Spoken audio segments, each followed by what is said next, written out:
কুনু test of Bengal. আমি পায়েল সরকার আজ আপনাদের রান্না করে দেখাবো দই ফুলকপি। দই ফুলকপির জন্য আমি একটা ফুলকপি নিয়ে নিয়েছি, আর এখানে নিয়ে নিয়েছি অতি অবশ্যই টক দই, আর নিয়ে নিয়েছি কাজু, চারমগজ, পোস্ত আর কিশমিশ। তা আমি প্রথমে ফুলকপিগুলোকে ডুমো ডুমো করে কেটে নিয়ে একটু জলে ভাপিয়ে নেব, আর কাজু, চারমগজ, পোস্তর একটা পেস্ট বানিয়ে নেব। বাকি আর কি কি মশলা লাগবে বা কিভাবে কি ব্যবহার করব সেটা আমি পরে বলছি।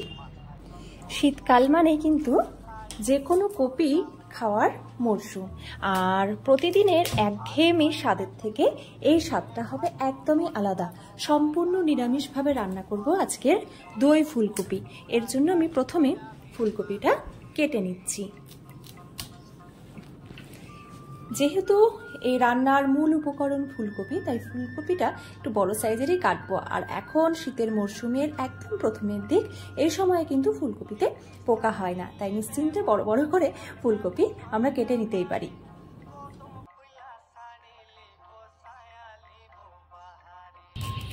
উনুন টেস্ট অফ বেঙ্গলের ভিডিওগুলো আপনাদের ভালো লাগলে কিন্তু অবশ্যই চ্যানেলটিকে সাবস্ক্রাইব করবেন, আর বেল আইকনে গিয়ে অল নোটিফিকেশনটা অন করতে একদম ভুলবেন না।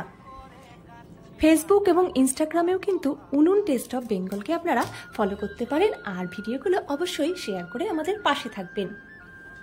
ফুলকপি আমরা কেটে নিয়েছি, আর দেখুন যে ফুলকপির সাইজগুলো একটু বড় সেগুলো এইভাবে মাঝখান থেকে একটু করে চিড়ে নেব। এতে করে সেদ্ধ হতে সময় বেশি লাগবে না। রান্নায় কিন্তু এগুলো ছোটখাটো টিপসের কাজ করে। এইবারে ফুলকপিটা খুব ভালো করে ধুয়ে নেব। তবে ধুয়ে নেওয়ার আগে একটা পাত্রে 2-3 মিনিটের জন্য আমরা ফুলকপিটা ভিজিয়ে রাখবো, আর দিয়ে দেব সামান্য লবণ। মানে জলের মধ্যে লবণ দিয়ে সবজি ধোয়াটা আমার মায়ের কাছ থেকে শেখা। কারণ বাজারের যে সবজিগুলো আমরা নিয়ে আসি সেইগুলো তো সবই সার প্রয়োগ করা সবজি, তাই কিছুক্ষণ নুনে ভিজিয়ে রাখলে সেটা স্বাস্থ্যকর।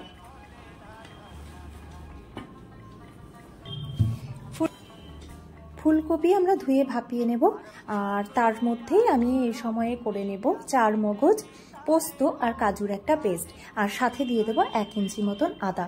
এখানে 1.5 চামচ পোস্ত, কয়েকটা কাজু, 12 থেকে 14টা কাজু, আর 10 গ্রাম মতন চারমগজ নিয়েছি। এইগুলোর একটা পেস্ট এবার আমি বানিয়ে নিচ্ছি। ফুলকপি আমি ভাপিয়ে নিচ্ছি। এর জন্য প্রথমে জল দিয়ে দিচ্ছি, কিছুটা জলে দিয়ে দিচ্ছি হাফ চা চামচ লবণ। বেশিক্ষণ সেদ্ধ করলে ফুলকপিটা রান্নার সময় গলে যেতে পারে। আর একটু জল দিয়ে দেব যাতে ফুলকপিগুলো ভালো করে ডুবে যায়। ঢাকা দিয়ে 2 মিনিট ভাপিয়ে নেব।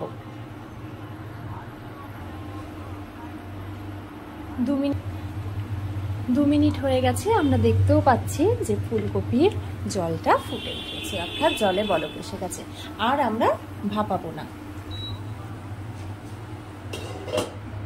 এইবারে ফুলকপির জলটা ঝরিয়ে আমরা রেখে দেব। ফুলকপির জল ঝরাতে দিয়েছি, ততক্ষণে কড়াইটা গরম করে নিয়ে তাতে তেল দিয়ে দেব। এই রান্নায় হলুদ বা কোনো গুঁড়ো লঙ্কার ব্যবহার হবে না, তাই রান্নাটা আমি রিফাইন্ড অয়েল দিয়ে করব। তেলটা একটু বেশি লাগবে এই রান্নায়। আমি 1 কাপ মতন রিফাইন্ড অয়েল, এটা আমি রাইস ব্র্যান তেল ব্যবহার করছি, দিয়ে দিলাম। তেল গরম হয়ে গেছে, ওই তেলে আমি হাফ চা চামচ মতো লবণ দিয়ে দিলাম। লবণটা কিন্তু খেয়াল রাখতে হবে, কারণ আমরা ফুলকপি সেদ্ধর সময়ও লবণ দিয়েছি, তাই স্বাদ মতো লবণ যে যেরকম খায় সেই রকম দেবেন। এইবারে ওই তেলে ফুলকপিগুলো আমরা ভেজে নেব।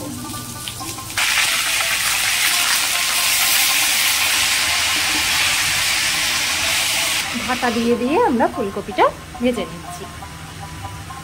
ঢাকা সরিয়ে কিন্তু ফুলকপিটা একবার করে নাড়িয়ে দিতে হবে, নইলে এক পাশ পুড়ে যেতে পারে আর আরেক পাশ ভাজা ঠিকঠাক হবে না। দেখুন এই যে এক পাশ আমাদের ভাজা হয়ে গেছে, এরকমই আমরা একটু লাল লাল করে ফুলকপিটা খুব ভালো করে ভেজে নেব। অন্য পাশটাও যাতে ভাজা হয় ভালো মতন, তার জন্য আমরা ফুলকপিটা এইভাবে উল্টে পাল্টে দিচ্ছি। বা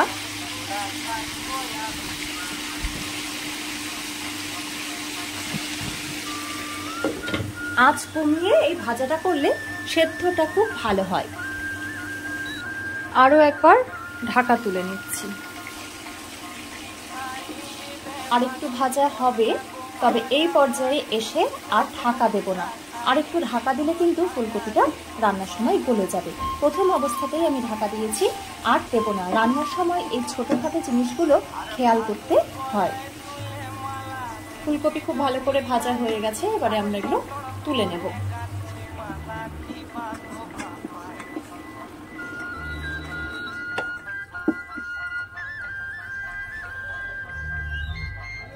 ফুলকপি ভাজা হয়ে গেছে, এবার ওই তেলে দিয়ে দিচ্ছি সামান্য কালো জিরে, দিচ্ছি তেজপাতা, শুকনো লঙ্কা।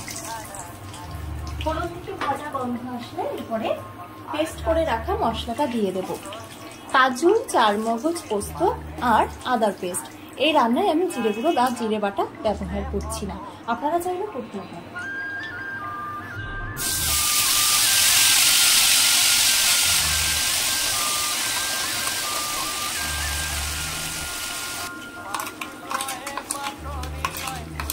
মশলার সাথে সামান্য জল মিশিয়ে আমরা মশলাটা ভেজে নিচ্ছি।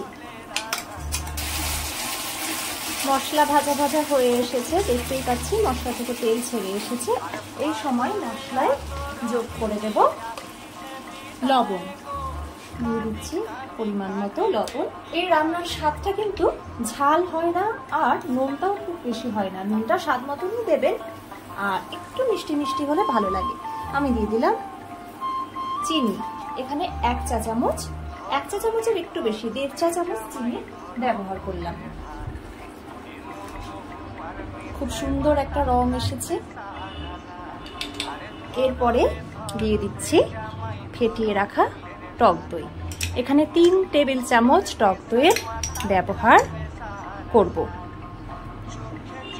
শীতকালে কপি যেমন জনপ্রিয় খাবার, তেমনি কিন্তু আরো একটি সবজি রয়েছে, সেটি হচ্ছে কড়াইশুঁটি, যা ছাড়া শীতকালের রান্না যেন বেমানান। তাই এই মশলার সাথে দিয়ে দিচ্ছি কিছুটা কড়াইশুঁটি।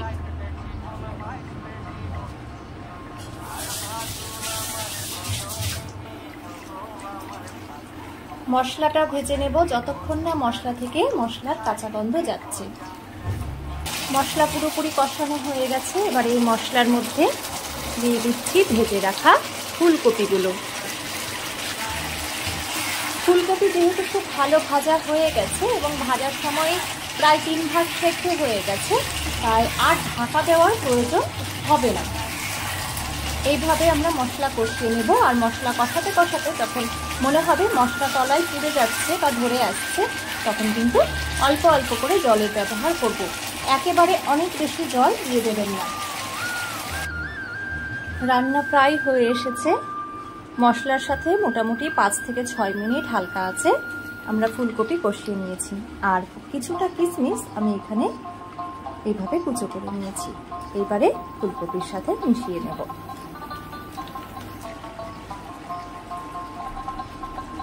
টক দই সাথে এই কুচিয়ে রাখা কিশমিশ এর মধ্যে একটা মিষ্টি স্বাদ নিয়ে আসবে, যা খেতে অন্যরকম লাগবে বা স্বাদে একটা আলাদা ভিন্ন মাত্রা নিয়ে আসবে। দিয়ে দিচ্ছি 1 কাপ মতো জল। জল দেওয়ার পর ঢাকা দিয়ে দেব 2-3 মিনিটের জন্য।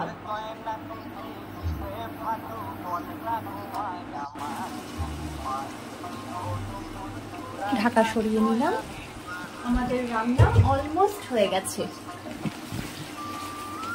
একদম রান্না কমপ্লিট। দেখে নিচ্ছি ফুলকপি ঠিকমতো সেদ্ধ হয়েছে কিনা। হ্যাঁ, ফুলকপিগুলো এভাবে খুন্তি দিয়ে কাটা যাচ্ছে, তার মানে সেদ্ধ হয়ে গেছে। দিয়ে দিচ্ছি চিড়ে রাখা কাঁচা লঙ্কা। এটাতে খুব সুন্দর একটা ফ্লেভার আসে।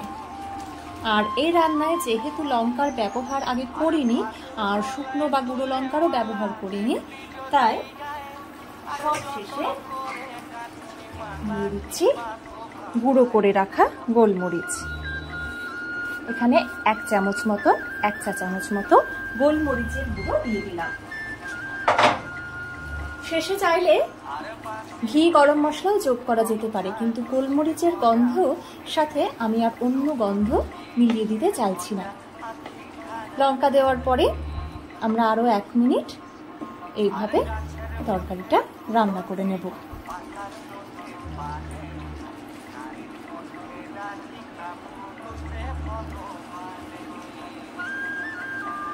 রান্না হয়ে গেছে, আমরা ওভেন বন্ধ করে দেব।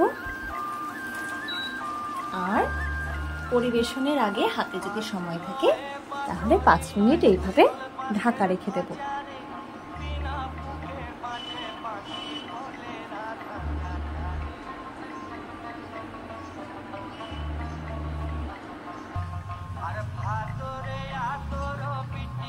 পাঁচ মিনিট পরে আবার ফিরে এলাম।